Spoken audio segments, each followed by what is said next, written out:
Hi everyone. आज के इस वीडियो में हम लोग ये जानेंगे कि पाइथन में रेड्यूसिंग फंक्शंस क्या होते हैं या फिर इन जनरल किसी भी प्रोग्रामिंग लैंग्वेज में रेड्यूसिंग फंक्शंस क्या होते हैं। तो सबसे पहली बात तो रेड्यूसिंग फंक्शन है तो इसका मतलब ये है कि वो फंक्शन तो होगा ही होगा। तो reducing function is a function, but यहाँ पे हम लोग एक एडजेक्टिव यूज़ कर रहे हैं विच इज़ रेड्यूसिंग। तो रेड्यूसिंग का क्या मतलब है आखिर? तो reducing functions are those functions जो बेसिकली एक कंटेनर लेते हैं और कंटेनर के बेसिस पे एक सिंगल वैल्यू जनरेट करके देते हैं।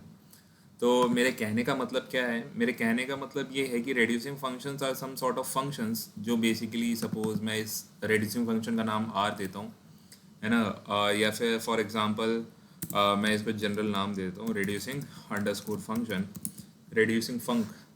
तो ये रेड्यूसिंग फंक्शन बेसिकली क्या करेगा? ये रेड्यूसिंग फंक्शन सबसे पहले एक इनपुट लेगा। Input can be a container. तो input can be a container, तो मैं यहाँ पे कोई भी कंटेनर यहाँ पे आपको दे दूंगा और फिर ये इस रेड्यूसिंग फंक्शन इस कंटेनर को लेकर के मेरे को एक सिंगल वैल्यू आउटपुट करके देगा। तो ये मेरे को एक सिंगल वैल्यू आउटपुट करके देगा। तो यहाँ पे मैं लिख सकता हूँ सिंगल वैल्यू आउटपुट, और यहाँ पे मैं देख सकता हूँ कि ये it is a container. So it basically takes in a container and it will give us a single value. तो बेसिकली रेड्यूसिंग फंक्शन एक स्पेशल तरीके के फंक्शंस होते हैं जो बेसिकली एक कंटेनर लेते हैं और आपको एक सिंगल वैल्यू आउटपुट ला करके देते हैं। तो इसका एग्जांपल क्या हो सकता है? जैसे फॉर एग्जांपल अगर मेरे पास एक लिस्ट है, सपोज मैं अपने पास एक लिस्ट रखता हूँ, तो list is basically a container, है ना। तो जैसे मैं यहाँ पे लिखता हूँ 1, 2, 3, 4, तो list is basically a container which contains this list in particular has 4 elements which are 1 and 2 and 3 and 4। So what could be a reducing function? एक ऐसा फंक्शन जो इन चारों वैल्यूज़ को लेकर के कुछ एक सिंगल आउटपुट लेके दे दे मेरे को। तो ऐसा कौन सा फंक्शन हो सकता है? फॉर एग्जांपल मैं कंसिडर करता हूँ सम फंक्शन। तो अगर मैं सम फंक्शन को कंसिडर करूँ तो सम फंक्शन बेसिकली इस लिस्ट को लेगा, एल को लेगा, एंड देन ये मेरे को इसके अंदर जितने भी एलिमेंट्स प्रेजेंट है उनका सम ला करके दे देगा। तो अगर मैं सम ऑफ एल करता हूँ तो मेरे को 10 मिलता है। तो यहाँ पे मैं ये कह सकता हूँ कि sum is acting as a reducing function, है ना। तो it is a kind of reducing function and हम इनको कहते हैं बिल्ट इन रेड्यूसिंग फंक्शन। तो बिल्ट इन रेड्यूसिंग फंक्शंस, तो ये पाइथन के अंदर लाइब्रेरी में ऑटोमेटिकली बिल्ट इन है। तो we do not have to write the definition of them, तो we are just using them. So these are reducing functions which are built in to the Python library. Similarly, we can have another container which is, suppose मैं यहाँ पे एक set भी ले सकता हूँ। तो set would have been 1, 2, 3, 4 and मैं इस set के अंदर भी sum फंक्शन लगा सकता हूँ। sum फंक्शन में ये set को पास कर सकता हूँ and then I will get the sum of all the elements of this set, तो which is again I am getting as 10। तो the sum function is acting as a reducing function because यहाँ पे इसने एक set को लेकर भी एक सिंगल वैल्यू मेरे को ला करके दे दी। तो क्या हमारे पास और भी रेड्यूसिंग फंक्शंस हैं पाइथन में? हमारे पास जैसे कि हमारे पास एक मिन फंक्शन होता है। तो मिन फंक्शन भी आपसे कोई कंटेनर लेगा, तो मिन ऑफ एल अगर मैं करूँगा तो it will give me the value as 1। तो which means that it is acting as a reducing function because इसने चारों वैल्यूज़ को देखा लिस्ट के अंदर and then it return me a value which is the minimum of all of them. Similarly, we have another reducing function in Python which is called max of L, which is basically the max function. तो max function basically क्या है? max function भी आपको basically maximum element ला करके देगा। तो in this case it is returning me 4 क्योंकि list के अंदर जो सबसे बड़ा एलिमेंट है दैट इज़ 4। सिमिलरली मैं सेट के ऊपर भी ये ऑपरेशन कंसिडर करके देख सकता हूँ। तो मैक्स ऑफ एस मेरे पास एस आ रहा है एंड मिन ऑफ एस मेरे पास क्या आएगा? मिन ऑफ एस मेरे पास 1 आएगा। तो मिन मैक्स सम हमारे पास क्या है? These are reducing functions, so these are acting as a reducing function. Similarly, we have another reducing functions in Python which are any and all. तो any and all करके भी हमारे पास दो functions होते हैं Python में। तो these functions will give us the overall value, basically overall value of the elements present inside the container. Overall value से मेरे कहने का मतलब ये है कि for example if all the values inside the container are the true the values, तो any क्या करेगा? बेसिकली all क्या करेगा? हमें true ला करके देगा, और any हमें true value तब ला करके देगा जब even a single value inside the container is a true the value. So basically these are reducing functions, but these are boolean reducing function. तो हमारे पास दो और फंक्शंस होते हैं which are any and all, तो these are Boolean reducing functions, क्योंकि इनका जो आउटपुट होगा वो या तो ट्रू होगा या तो फॉल्स होगा। तो boolean reducing functions, so these are Boolean reducing functions. इसका एग्जांपल अगर हम कंसिडर करना चाहें तो फॉर एग्जांपल अगर मेरे पास एक लिस्ट है जिसके अंदर मैं रखता हूँ 3 एलिमेंट्स रख लेता हूँ, जिसमें से सिर्फ एक ही एलिमेंट को मैं ट्रू मार्क कर रहा हूँ, बाकी दोनों जो है फॉल्स है, तो ये empty list is a falsy value and empty dictionary is also a falsy value, right. But अगर मैं यहाँ पे एनी ऑफ एल करूँगा तो that is going to give me true, because यहाँ पे मेरे पास ट्रू वैल्यू है। बट अगर सपोज मैं यहाँ पे ट्रू की जगह फॉल्स कर देता हूँ, so that will give me false value, because अब लिस्ट के अंदर कोई भी एलिमेंट ऐसा नहीं है जिसकी वैल्यू ट्रू है, जो बेसिकली ट्रू दी एलिमेंट है। सिमिलरली अगर मैं ऑल करूँगा, यहाँ पे ऑल करूँगा तो that is going to give me false, why, because all the values are false the value, so we are not going to get a true as the answer as a result of applying the reducing function all, है ना। तो all हमें true कब return करेगा, जब सारी की सारी वैल्यूज ट्रू होंगी। तो यहाँ पे अगर मैं इसको ट्रू भी कर देता हूँ तो भी ऑल मेरे को फॉल्स रिटर्न करके देगा। तो I need to make this list and this dictionary basically non empty. तो मैं यहाँ पे लिस्ट में भी एक एलिमेंट डाल देता हूँ विच इज़ 1, तो अगेन मेरे को फॉल्सी वैल्यू मिल रही है, बिकॉज अभी यहाँ पे ये dictionary is acting as a falsy value. तो ऑल के लिए मैं चाहता हूँ कि मेरी सारी जो वैल्यूज़ हों वो ट्रू दी वैल्यूज़ हों, राइट। अब यहाँ पे मैं इसको क्या करता हूँ, इसके अंदर भी कोई एलिमेंट डाल देता हूँ लाइक 23। तो this is not a dictionary now, this is a set. तो basically this is a non empty set, so now all the values are true the value and now we'll get true. So this was the working of all and any. So these are basically boolean reducing functions in Python. तो हम हमारा खुद का भी reducing function बना सकते हैं, हम बेसिकली खुद भी reducing function अपना जनरेट कर सकते हैं। तो सपोज़ मेरे पास ये वाली लिस्ट है, सपोज़ मेरे पास ये वाली लिस्ट है एंड मैं एक ऐसा फंक्शन बनाना चाहता हूँ, एक कस्टम अपना एक ऐसा फंक्शन बनाना चाहता हूँ जो इसके सारे एलिमेंट्स को सम करके मेरे को आउटपुट फाइनल रिटर्न करके दे दे। तो मैं ये कैसे करूँगा, तो मैं एक फंक्शन बना सकता हूँ which is called def reducing sum. मैं इसका नाम रख देता हूँ रेड्यूसिंग सम। तो रेड्यूसिंग सम बेसिकली एक लिस्ट लेगा या फिर एक कंटेनर लेगा।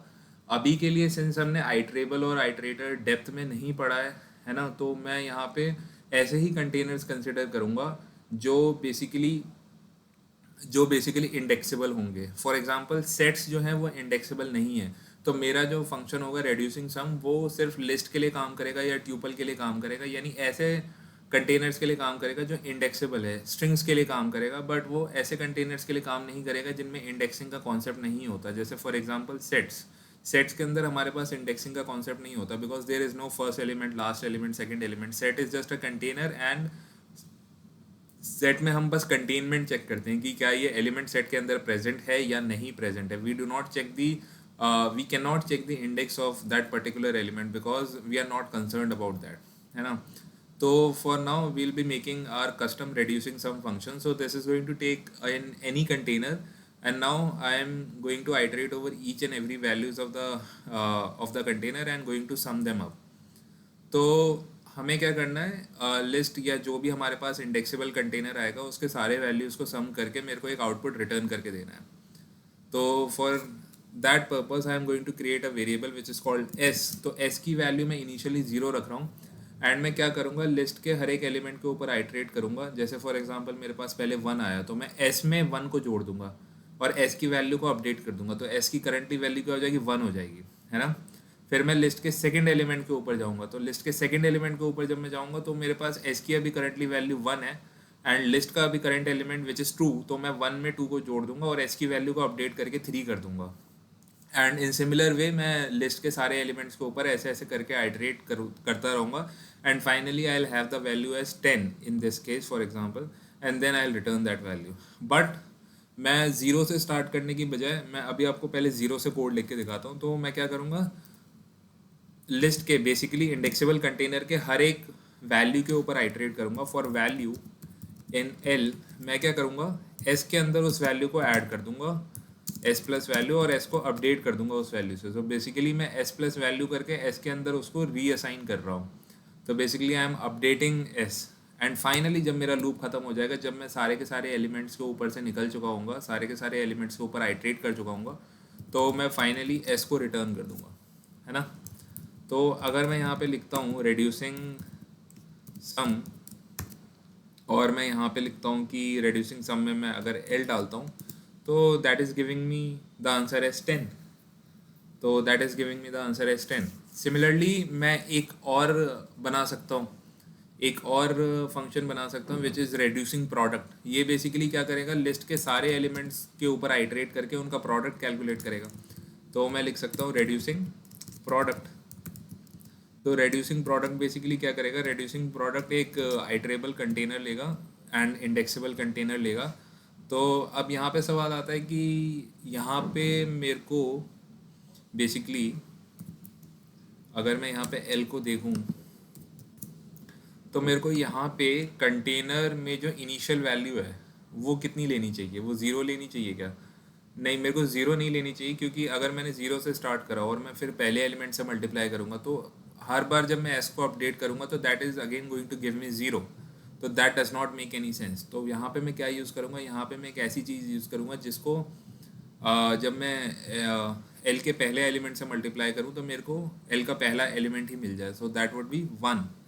वन यहाँ पे सूटेबल चॉइस है। तो यहाँ पे मैं एक वेरिएबल इनिशियलाइज कर लेता हूँ, p is equal to one. Basically p stands for product, है ना। और फिर मैं एक एक वैल्यू के ऊपर आइटरेट करूँगा। फॉर वैल्यू इन l मेरे को क्या करना है, मेरे को हर एक एलिमेंट के ऊपर आइटरेट करना है और मैं उसको p से मल्टीप्लाई करूँगा। तो फॉर एग्जांपल जैसे इनिशियली p की वैल्यू वन है तो मैं वन इंटू वन वन हो गया, फिर मैं p को अपडेट कर दूंगा वन से, फिर मैं नेक्स्ट एलिमेंट के ऊपर जाऊँगा विच इज़ टू। तो मैं p की वैल्यू जो करेंटली है which is one, one into two is two, तो मैं फिर टू से अपडेट कर दूंगा p को। फिर मेरे पास p की वैल्यू टू हो जाएगी and then I am on three. तो मैं p की वैल्यू अपडेट करके कर दूंगा two into three, basically six. तो ऐसे मैं आइटरेट करता रहूँगा हर एक एलिमेंट के ऊपर इनसाइड दी इंडेक्सेबल कंटेनर, और मैं p से मल्टीप्लाई करता रहूँगा। तो बेसिकली मेरे को हर बार क्या करना है, मेरे को p इंटू वैल्यू कैलकुलेट करना है और मैं इसे फिर से p के अंदर असाइन कर दूंगा। तो p is equal to p into value. And finally जब मेरी ये अलगोरिदम रन कर चुकी होगी तो मैं p को रिटर्न कर दूंगा, है ना। तो अगर मैं यहाँ पे लिखता हूँ रेड्यूसिंग प्रोडक्ट और मैं यहाँ पे l को पास करता हूँ तो basically one into to into three into four calculate होकर आना चाहिए विच इज़ 24, है ना। अगर मैं एक दूसरी लिस्ट डिफाइन करता हूँ विच इज़ -2, -3, -4 एंड -5, तो इसका आंसर क्या आना चाहिए? तो इसका आंसर आना चाहिए -2 into -3 which is 6 and 4 into 5। Basically -4 into -5 is going to be basically 20। So 6 into 20, 120 answer आना चाहिए। तो लेट्स जस्ट चेक दैट। तो अगर मैं रेड्यूसिंग फंक्शन में रेड्यूसिंग प्रोडक्ट में अगर L2 पास करता हूँ तो I am going to get the answer as 120। So this means that हमारा रेड्यूसिंग प्रोडक्ट जो फंक्शन है वो अच्छे से काम कर रहा है and it is acting as a reducing function. So basically it is taking in a container and मेरे को एक वैल्यू रिटर्न करके दे रहा है, अ सिंगल वैल्यू रिटर्न करके दे रहा है ना। क्या यहाँ पे हम लोग एक छोटा सा ऑप्टिमाइजेशन बेसिकली ये कर सकते हैं कि अगर हम ज़रा अपने रेड्यूसिंग सम फंक्शन को देखें और अगर हम हमारे रेड्यूसिंग प्रोडक्ट फंक्शन को देखें तो हम यहाँ पे ये चीज़ यूज़ ही नहीं कर रहे हैं कि आर कंटेनर इज़ इंडेक्सेबल। एंड यहाँ पे हमें मैनुअली ये चीज़ सोचनी पड़ रही कि क्या हमारा जो कंटेनर है उसका, जैसे हम सम कैलकुलेट कर रहे थे तो हमने एस को इनिशियलाइज करा ज़ीरो से, जब हम प्रोडक्ट को देख रहे थे तो हमने पी को इनिशियलाइज करा वन से। बट ये हमें खुद सोचना पड़ता है कि ज़ीरो से इनिशियलाइज़ करना है या वन से इनिशियलाइज़ करना है। तो ऐसे केस में हम क्या कर सकते हैं, ऐसे केस में बेसिकली हम क्या कर सकते हैं कि हम एलिमेंट बेसिकली जो हमारे पास जो कंटेनर आ रहा है कंटेनर के पहले एलिमेंट से ही इनिशियलाइज़ कर देते हैं। तो अगर मैं यहाँ पे लिख दूँ कि L ऑफ ज़ीरो बेसिकली, तो कोई दिक्कत नहीं है क्योंकि सम फिर जो है वन से स्टार्ट होगा, है ना। सम फिर वन से स्टार्ट होगा और फिर मैं क्या कर सकता हूँ, आइट्रेट जब मेरे को करना होगा तो मैं आगे के एलिमेंट से स्टार्ट कर सकता हूँ, लाइक 2 3 4। तो मैं कहना क्या चाह रहा हूँ, मैं ये चीज़ एक बार दिखाता हूँ फंक्शन के थ्रू। सो सपोज मैं एक दूसरा फंक्शन बनाता हूँ रेड्यूसिंग सम टू। तो ये बेसिकली एक इंडेक्सेबल कंटेनर लेगा।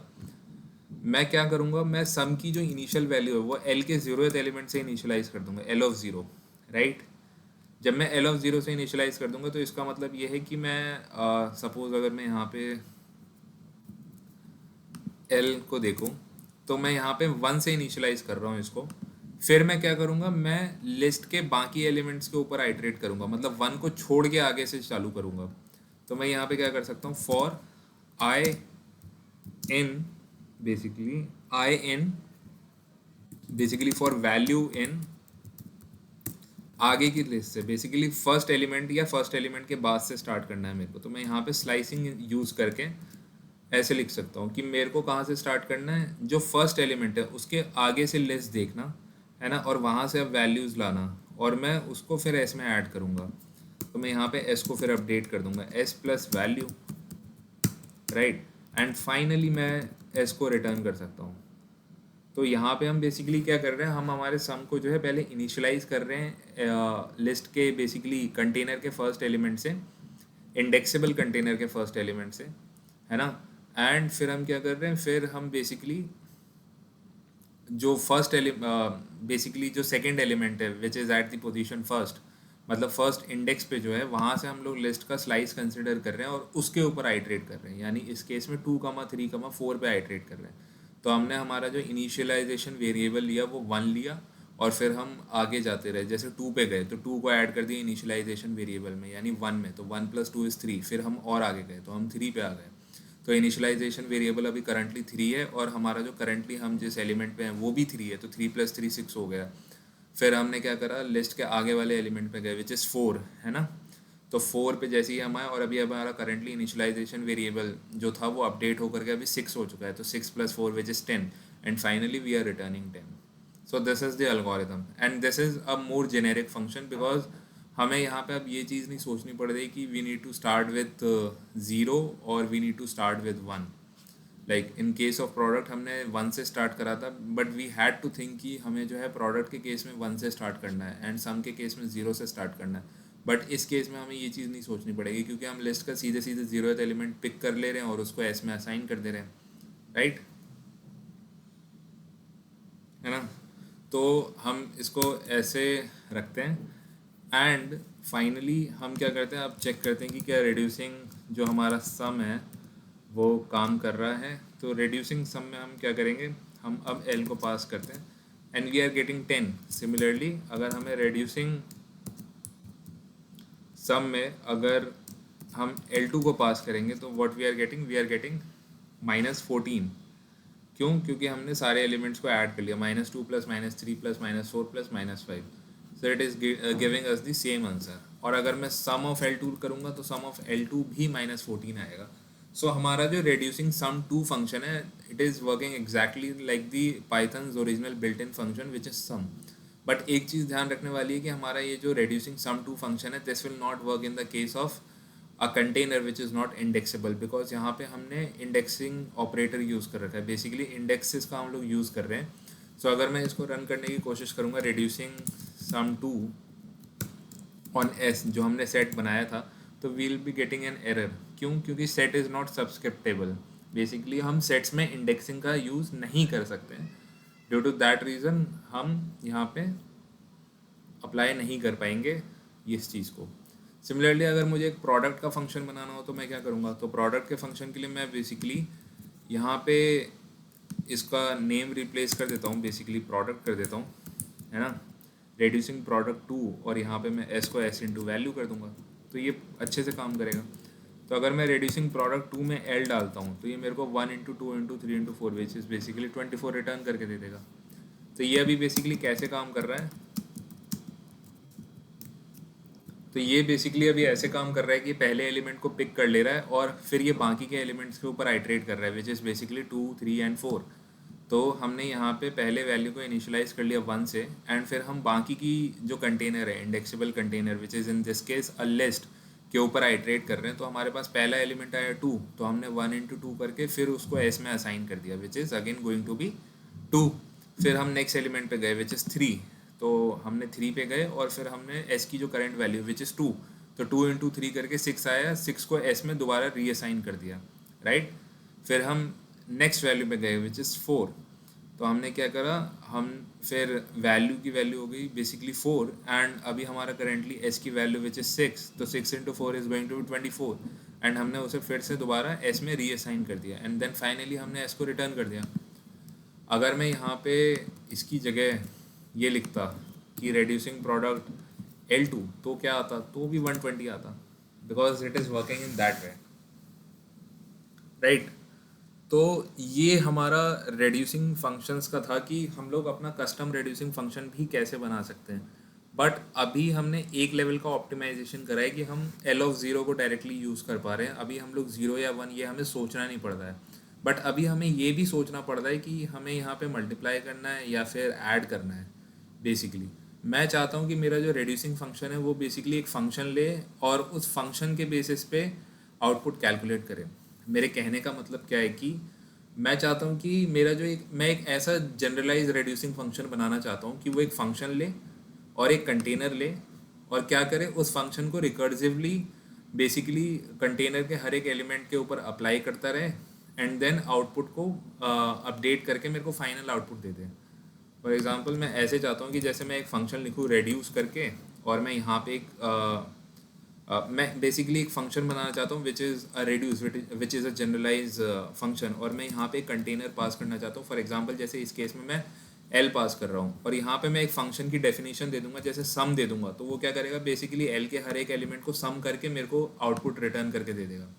अगर मैं यहाँ पे एक दूसरा फंक्शन पास कर रहा हूँ which is prod function which is basically going to multiply each and every element of which is going to multiply each and every element of this L, then फिर मेरे को एक प्रोडक्ट एल के सारे elements का product करके मेरे को एक वैल्यू मिल जाए। सिमिलरली मैं अगर कोई फंक्शन अप्लाई करूँ जैसे एनी, मतलब मेरा खुद का बनाया हुआ कोई एनी, तो वो एल के सारे वैल्यूज़ के ऊपर और ऑपरेशन लगा करके मेरे को फाइनल ट्रूदी वैल्यू या फॉल्सी वैल्यू रिटर्न करके दे दे, है ना, फाइनल बूलियन वैल्यू रिटर्न करके दे। तो मैं अपना खुद का एक ऐसा फंक्शन बनाना चाहता हूँ, हायर ऑर्डर फंक्शन बनाना चाहता हूँ। ये हायर ऑर्डर फंक्शन बेसिकली क्यों है, क्योंकि ये खुद एक फंक्शन ले रहा है एज एन इनपुट, है ना। तो मैं यहाँ पे क्या कर रहा हूँ, मैं यहाँ पे एक कस्टम रेड्यूस फंक्शन बना रहा हूँ। तो मैं यहाँ पे एक नाम लिख रहा हूँ रेड्यूस अंडरस्कोर। मैं रेड्यूस अंडरस्कोर क्यों लिख रहा हूँ, द रीज़न इज़ दैट क्योंकि पाइथन में खुद का एक लाइब्रेरी होती है which is called functools library. Functools library के अंदर हमारे पास एक रेड्यूस फंक्शन होता है। तो मैं चाहता हूँ कि इसकी डेफिनेशन उसके साथ कोलैप्स ना करे, सो दैट इज़ वाई मैं रेड्यूस अंडरस्कोर करके एक फंक्शन बना रहा हूँ which is going to take a function. तो मैं एक फंक्शन लेता हूँ एंड एक कंटेनर लूँगा एल, एंड मेरे को एक फाइनली वैल्यू रिटर्न करके देनी है। मैं इसका आपको डेमो भी दिखा देता हूँ, फंक्टूल्स लाइब्रेरी वाला जो रेड्यूस फंक्शन है वो कैसे काम करता है, because we are going to mimic that from functools import reduce, है ना। तो सपोज अभी मेरे को रिड्यूस करना है, मेरे पास एक कंटेनर है विच इज़ एल। मैं चाहता हूँ कि एल के सारे एलिमेंट्स को जो है वो ऐड करके दे दे। तो मैं यहाँ पे एक फंक्शन पास कर सकता हूँ lambda x comma Y which is basically going to take in two values and going to give me the sum of those two values। तो it is giving me, अगर मैं इसको x और y दे रहा हूँ तो it is giving me x plus y। तो ये reduce फंक्शन क्या करेगा, इस फंक्शन को पकड़ के which is basically this lambda function, तो ये क्या करेगा, इस फंक्शन को पकड़ के l के सारे वैल्यूज़ के ऊपर लगाएगा and it will finally give me 10। Similarly अगर मैं यहाँ पे इसको रेड्यूस में एक ऐसा फंक्शन पास करके देता हूँ जो हर एक वैल्यू को प्रोडक्ट करके देगा, बेसिकली जो दो वैल्यूज़ ले रहा है और उनका प्रोडक्ट मेरे को रिटर्न कर रहा है, एंड फिर मैं एल को पास कर रहा हूँ तो it is giving me 24। Similarly यहाँ पे मैं L2 रखता हूँ तो it is giving me -14, and यहाँ पे मैं फिर से L2 रखता हूँ तो it is giving me 120। So I need to create a function like that, और उस फंक्शन का नाम मैं रेड्यूस अंडरस्कोर रख रहा हूँ फॉर टाइमिंग। तो मेरा रेड्यूस अंडरस्कोर फंक्शन क्या होगा, रेड्यूस अंडरस्कोर फंक्शन में सबसे पहले मेरे को एक इनिशियलाइजेशन वेरिएबल चाहिए रहेगा। तो मैं इनिशियलाइजेशन वेरिएबल क्या रख लूँ, मैं इनिशियलाइजेशन वेरिएबल, क्योंकि इस बार तो मेरे को ये पता नहीं ना कि फंक्शन क्या है, प्रोडक्ट है या सम है, क्या है, मुझे ये चीज़ का तो अंदाज़ा है नहीं। तो मैं बेसिकली इनिशियलाइजेशन वेरिएबल जो एल का जो फर्स्ट एलिमेंट है, बेसिकली 0th पोजीशन पे जो एलिमेंट है उसी को रख लेता हूँ। तो मैं यहाँ पे एक इनिट करके वेरिएबल बना लेता हूँ which is going to be the L of zero, right, ठीक है। एंड फिर मैं क्या करूँगा, फिर एल का जो बचा हुआ वन, फर्स्ट इंडेक्स से स्टार्ट करता हुआ से लेकर के लास्ट तक जाते तक, मतलब एंड ऑफ द कंटेनर तक मैं एक लूप चलाऊँगा और मैं सारे जो बेसिकली वैल्यूज़ हैं, वैल्यूज़ को इनिट वेरिएबल के साथ फंक्शंस में अप्लाई करता जाऊँगा और इनिट की वैल्यू को अपडेट करता जाऊँगा। मैं कहना क्या चाह रहा हूँ, basically for value in L of basically 1 से स्टार्ट करते हुए मैं लास्ट तक जा रहा हूँ, एंड मैं क्या करूँगा, मैं बेसिकली इनिट की वैल्यू को अपडेट कर दूँगा func of init and value basically, and lastly मैं इनिट को रिटर्न कर दूँगा। तो कहने का मतलब क्या है कि सपोज़ मेरे पास ये एडिशन वाला फंक्शन आया, है ना, तो एडिशन वाले फंक्शन में मैं क्या करूँगा, सबसे पहले मैं शुरुआती वैल्यू जो एल की जो इनिशियल वैल्यू होगी उससे कंटेनर इससे इनिट को इनिशियलाइज कर लूँगा। तो सपोज मेरे पास एल आया है विच वॉज 1 2 एंड 3 एंड 4। मैं यहाँ पे बना देता हूँ एल को 1 2 एंड 3 एंड 4 बेसिकली। तो मेरे पास इनिट आया बेसिकली एल ऑफ ज़ीरो, तो मेरे पास सबसे पहले ये 1 आ गया, ठीक है। और मेरे पास फंक्शन क्या आ रहा है, मेरे पास फंक्शन ये आ रहा है lambda x comma y x plus y, right. तो एल ऑफ ज़ीरो, तो इनिट की वैल्यू इनिशियली क्या हो गई, इनिट की वैल्यू इनिशियली हो गई 1, है ना। फिर हम क्या कर रहे हैं, for value in L of 1 colon colon, basically first index से स्टार्ट करते हुए वाली जो स्लाइस है बेसिकली इसको कंसिडर करना है हमें। तो हम क्या करेंगे, वैल्यूज इससे पिक करेंगे। तो पहली वैल्यू मैंने क्या पिक करी, मैंने 2 पिक करी, ठीक है। तो अभी इनिट की वैल्यू क्या है, मेरे पास 1 है, वैल्यू मेरे पास अभी क्या है वो 2 है। तो मैं फंक को अप्लाई कर रहा हूँ 1, 2 पे। बेसिकली लैम्डा फंक्शन में वैल्यू मैंने क्या पास कर दी, 1 एंड 2। तो 1 इधर चला गया एक्स की जगह पे, वाई की जगह पे 2 चला गया, एंड लैम्डा फंक्शन ने फिर मेरे को वैल्यू के रिटर्न करके दे दी which is 1 + 2 which is going to be 3। तो अब इनिट की वैल्यू क्या हो गई, 3 हो गई, ठीक है। फिर हम लूप से बाहर आए, फिर हमारे पास वैल्यू क्या हो गई 3, है ना। फिर हमारे पास वैल्यू हो गई 3। फिर इसने क्या करा, फंक ऑफ इनिट की वैल्यू अभी करंटली क्या है 3, एंड अभी करंटली वैल्यू क्या है, वैल्यू भी 3 है। तो फंक ऑफ 3, 3, फिर से लैम्डा फंक्शन ने क्या देगा 3, 3। तो उसने कैलकुलेट करके मेरे को 3 + 3 दे दिया which is going to be 6। तो इनिट में क्या आ गया 6, ठीक है। तो इनिट में मेरे पास 6 आ गया। फिर से मैं लूप से बाहर निकला, एंड जब मैं लूप से बाहर निकला तो अब वैल्यू की अभी करंट वैल्यू क्या है which is going to be 4, है ना। तो इनिट में मेरे पास 6 है, वैल्यू में मेरे पास 4 है। फिर से मैंने फंक को उस पर अप्लाई करा which is going to be the addition operation. तो x कमा वाई, तो x में चला गया 6 एंड y में चला गया मेरा 4। So we are going to get 6 + 4 which is going to be 10। तो इनिट में मेरे पास फिर 10 आ गया। फिर मैं लूप से बाहर आ गया। तो लूप से जब मैं बाहर आया तो मैंने देखा कंटेनर के मैं लास्ट तक पहुंच ही चुका हूँ, तो अब मेरे को कुछ आगे वैल्यूज़ के ऊपर आइट्रेट करने की ज़रूरत नहीं है। So I am going to return init. तो this is the dry run. तो अब अगर मैं रेड्यूस अंडरस्कोर में सेम वही चीज़ पास करता हूँ, lambda of x comma y x plus y, and मैं यहाँ पे एल पास करता हूँ, तो I am going to get 10। Similarly अगर मैं lambda of x comma y returns x plus y और मैं यहाँ पे पास करता हूँ L2, तो it is going to give me -20। और ये इस बार इतना जेनेरिक फंक्शन बन चुका है कि अब मैं इसमें प्रोडक्ट भी पास कर सकता हूँ, reduce lambda x comma y x into y L. तो इसमें मेरा क्या आंसर आएगा, इसमें मेरा आंसर आएगा 4 factorial which is going to 24। और अगर मैं finally lambda x comma y and x into y में L2 पास करता हूँ तो क्या आंसर आएगा 120, राइट। तो this is the way we are doing it. So this is our reduce function, it is a generic reduce function, and ये एक हायर ऑर्डर फंक्शन है। हायर ऑर्डर फंक्शन बेसिकली वो फंक्शंस होते हैं जो या तो फंक्शन रिटर्न करते हैं या फिर वो खुद अपने आर्ग्यूमेंट्स में एक फंक्शन को लेते हैं। तो it is taking in a function as an argument as a parameter, so it is basically a higher order function. So reduce underscore is a higher order function. So we have created our custom reduce function, and अगर but यहाँ पे अभी भी एक limitation है that we cannot use any container which is not indexable, क्योंकि अभी हमने बेसिकली एक ऐसा कंटेनर यूज़ करा है, यहाँ पे हम लोग इंडेक्सिंग का इस्तेमाल कर रहे हैं कि हम इंडेक्स एक्सेस कर पा रहे हैं स्क्वायर ब्रैकेट ऑपरेटर की मदद से। तो that means we can not use set. ये जो हमारा reduce underscore फंक्शन है ये सेट्स के लिए काम नहीं करेगा। ओह सॉरी, यहाँ पे मैंने reduce underscore लिखना चाहिए था। सो इट इज़ वर्किंग फाइन, है ना। तो यहाँ पे मैं reduce underscore डाल रहा हूँ। तो मेरा जो reduce underscore फंक्शन है it is not going to work for a container which is not indexable. तो ऐसा कौन सा कंटेनर है, ऐसा एक कंटेनर है हमारे पास which is sets. Sets are not indexable, sets में इंडेक्सिंग का कॉन्सेप्ट नहीं काम करता। तो यहाँ पे मेरे को एरर मिल रहा है, क्यों, क्योंकि मैंने reduce अंडरस्कोर इस तरीके से बनाया था कि it is valid only for indexable container.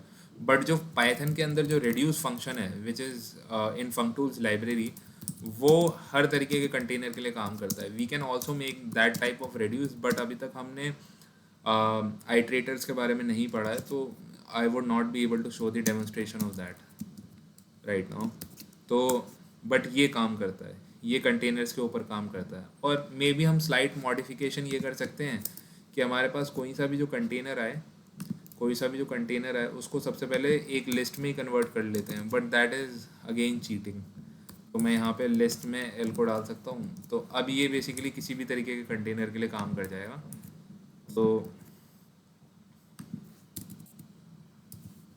यहाँ पे मैं अंडरस्कोर लगा देता हूँ तो ये काम कर जाएगा, बट दैट इज़ चीटिंग क्योंकि मैं सेट को पहले लिस्ट में कन्वर्ट कर रहा हूँ, and that is itself a heavy operation. So we are not going to do that because what's the point of making a function which is slower, है ना? क्योंकि अगर सेट बहुत ज़्यादा बड़ा हुआ then converting that into a list would be an expensive operation and we are not going to do that, है ना? It will take at least linear time. So that is not something that we are going to do. We shall make our own reduce underscore function again once we learn about iterator and iterables as well, and we can make our custom iterators as well, and we'll learn about that in the further videos. But आज के लिए this was all about the reducing functions in Python, and yeah, we'll meet in the next video. Thank you everyone.